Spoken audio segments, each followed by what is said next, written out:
Hey Squadron mates, Dan the Plastic Man here.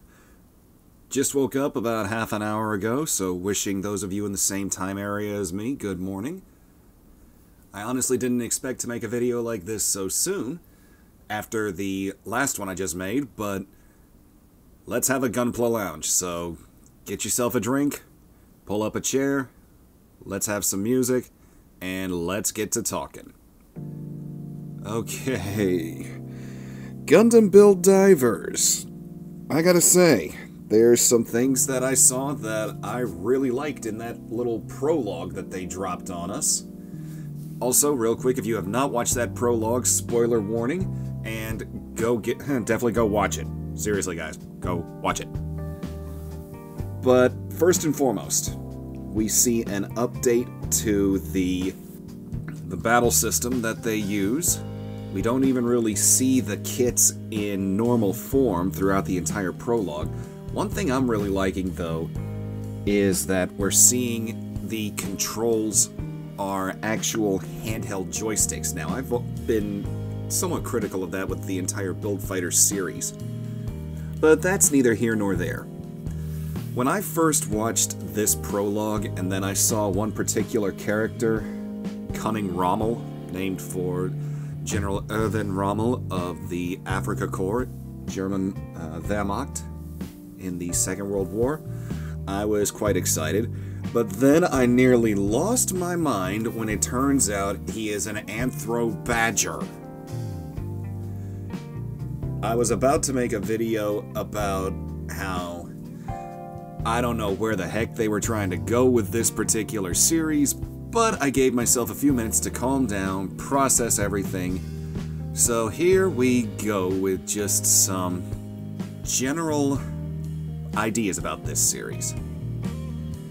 So I think what we're going to have is another kind of team sport series, just like we had with Build Fighters Tribe, because the prologue gives us a 10-on-10 type of team setup. And then you've also got flag mobile suits, just like flagships in a fleet or something, and those have to be eliminated. Is this the format for every fight? I don't know, but I think they're going to use it quite heavily. In a minute, I will talk about the Gunpla that they announced, because a couple of these I definitely want to get and add to my collection. It's also very good to see Age kits finally getting to be tweaked up. Even though I'm no fan of the Age series, the Age high-grade line is one of my most complete in my collection. But coming back to the prologue, and what I think the main theme of this entire show is going to be. It looks like they're blending Gundam with Sword Art Online this time around. And I've never watched Sword Art Online, but I know the general premise that you log into a virtual world with an avatar and then complete missions and quests. And based on the fact that there were all different kinds of fantasy Anthro Beast characters running around, not to mention Cunning Rommel himself as a Badger, yeah, that's what I'm thinking, because Build Fighters has always been set in the quote-unquote real world, and Divers is supposed to take place 3 years after Build Fighters itself. So how does that make me feel? Honestly, I can't really say, guys. Again, I've never watched Sword Art Online, so I don't know much about series like this. I'm hesitant, but we'll see how things go. So now let's take a look at some of the Gunpla that were announced. There were two kits that were shown that I know I'm going to get my hands on. That would be the Age 2 Magnum, and that thing looks quite nice. I did enjoy the original Age 2 design. I just wish it had a few extra tweaks, and Magnum's somewhat getting close to that. And then we have what I believe to be the main protagonist suit of this series, the 00 Diver.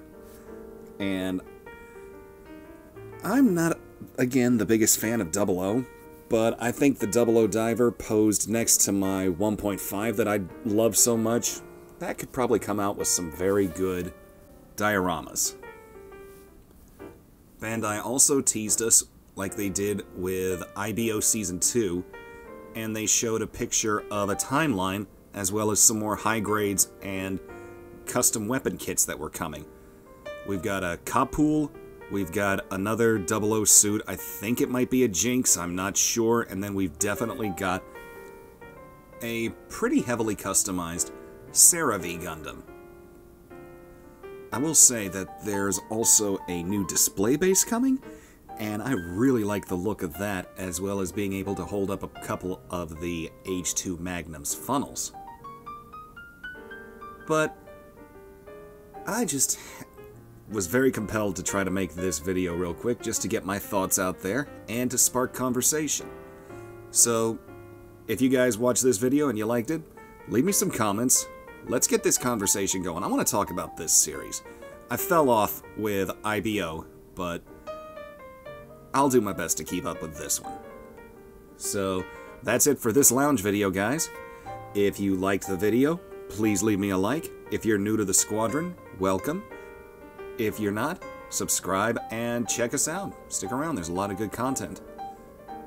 Check out the links for the Google Plus group, check out the Patreon, and check out the Discord, which does have its own Patreon rewards, guys. Thanks for listening, thanks for chilling with me. Have yourselves a good day. I'll see you at the next video. Bye-bye.